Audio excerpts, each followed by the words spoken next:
Programa 13. El arte novohispano. En este programa identificarán las principales características del barroco y el neoclásico en pintura, escultura y arquitectura. El barroco es un estilo artístico surgido en Europa. Llegó a Nueva España durante el siglo XVI y fue el predilecto principalmente en arquitectura religiosa, pintura y escultura sacra. En la colonia, esta corriente artística recibió un carácter propio por parte de los artistas de Nueva España, por lo que es conocido como barroco novohispano. El neoclásico llegó a Nueva España en 1780, en la fase final del virreinato. Su estilo se opuso por completo al barroco, prefiriendo las líneas simples, características del arte clásico de Grecia y Roma. En Nueva España fue más común su utilización por las autoridades civiles en la construcción de edificios públicos, y también lo adoptaron pintores y escultores no religiosos. El término barroco en principio significa abigarrado, y lo que va a ser el barroco como un arte oficial de la Iglesia es ir en contra de la expresión racional que había tenido y que había caracterizado al Renacimiento desde el siglo XIV. América, en los territorios conquistados por el Imperio Español, evidentemente también se traslada el barroco, aunque no se había presentado esa problemática de enfrentamiento con lo que iba a ser el protestantismo. Sin embargo, irradia, influye y se crea un barroco muy americano, un barroco con distinciones respecto de lo que se daba en Europa. Característica principal es que va en contra de la racionalidad, en contra de los cánones y de la idea de imponer la imagen geométrica que había tenido el Renacimiento. En América y en particular en la Nueva España, ¿cómo se va a distinguir en la arquitectura? Fundamentalmente por la policromía, la gran cantidad de colores que van a surgir en las fachadas y en los interiores.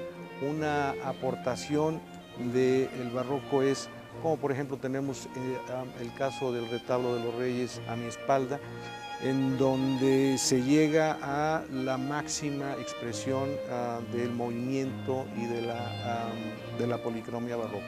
Otra característica es esta idea virtual de la falta de peso, de la ingravidez, es también la manera en cómo modifican todos los elementos que originalmente son eminentemente constructivos. En el caso de las fachadas, la presencia de los azulejos, como en el caso de las fachadas de Puebla. En el caso de la Ciudad de México, el tezontle, que es un material rojizo propio del valle, combinado con la cantera y con la chiluca. Y esta idea de movilidad, de ingravidez, de sensaciones poco vinculadas con lo terrenal. Eso es lo que buscaba el barroco en general. El principal promotor del barroco, que fue la Iglesia Católica, planteó que las imágenes que iban a estar presentes en la pintura y en la escultura tendrían que ser toda esa que correspondía con los milagros que habían aparecido en el Nuevo Testamento. O sea, es todo el mundo irracional, todo el mundo que no tiene sustento con racionalidad. Eso es lo que va a alimentar fundamentalmente los temas del barroco. En esa medida, por ejemplo, toda la pintura del barroco, siglo XVII y mitad primera del XVIII, si te das cuenta, todos son temas que tienen que ver con los milagros, que son finalmente acontecimientos irracionales que solamente pueden ser aceptados por la fe, pero que no aceptan la presencia de la lógica. Esa es la gran temática. Nueva España fue muy rica en los aspectos de índole pictórica. El siglo XVII y la primera parte del XVIII fue las grandes etapas, las grandes épocas de los talleres artísticos en la Nueva España. Una distinción fue esta práctica del tenebrismo, que significaba en términos de la pintura crear fondos muy oscuros, fondos sin luz, y de pronto primeros planos con figuras muy iluminadas, en donde la apreciación es que no se advierte de dónde viene la luz.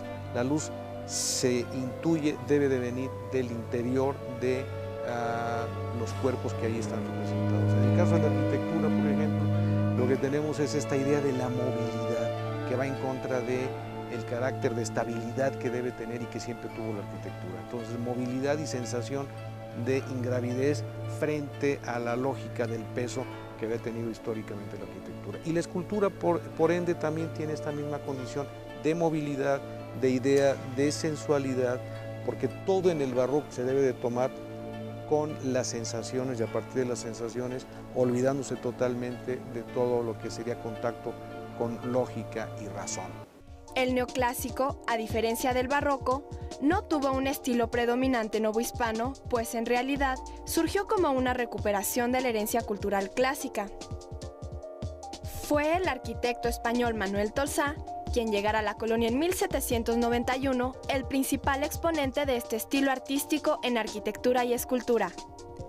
Muchas de sus obras, como el Hospicio Cabañas, el Palacio de Minería o la escultura ecuestre de Carlos IV de España, son consideradas obras maestras del neoclásico en América. Viene de una madurez intelectual que se empieza a dar también en Centro Europa. Una madurez intelectual que privilegió el uso de la razón frente a la posibilidad subjetiva que daba la Iglesia Católica. Entonces, así como el barroco había sido un arte estratégico en favor de la difusión de la Iglesia, ahora vamos a tener una posición contraria que es una vuelta a la crítica sobre la preeminencia religiosa, sobre todo de la Iglesia Católica. Y igual que en el caso del barroco tendríamos varias fechas que serían determinantes. 1750 para el caso de la Nueva España, el ascenso de la dinastía de los Borbones, dirigiendo el Imperio Español. De ahí nos iríamos a 1760, el inicio de la difusión de todas las nuevas normas, de todos los nuevos códigos, las reformas borbónicas en el Imperio Español. 1767 es la expulsión de la orden jesuita. El jesuitismo fue una de las bases más importantes del barroco. Y luego nos vamos a 1781 con la fundación de la Academia, que en una segunda instancia te trataré de comentar cuál fue la importancia que tuvo. Entonces es una versión totalmente opuesta al barroco, es una versión que trata de retomar el mundo grecolatino. Vuelve a aparecer la geometría, vuelve a aparecer con toda claridad la contundencia del medio círculo, el triángulo, la pilastra.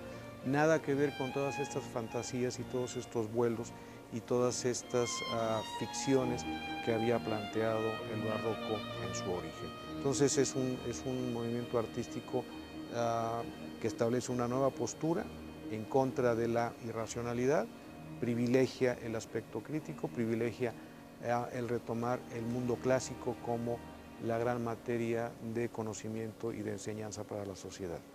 Para entender el gran periodo del neoclásico, que abarca desde la segunda mitad del siglo XVIII hasta los primeros 25-30 años del siglo XIX, hay que partir del ascenso de la dinastía de los Borbones al cargo de la dirección del imperio. Los Borbones de origen francés traen toda esta tradición del nuevo pensamiento que se había inaugurado por Renato Descartes.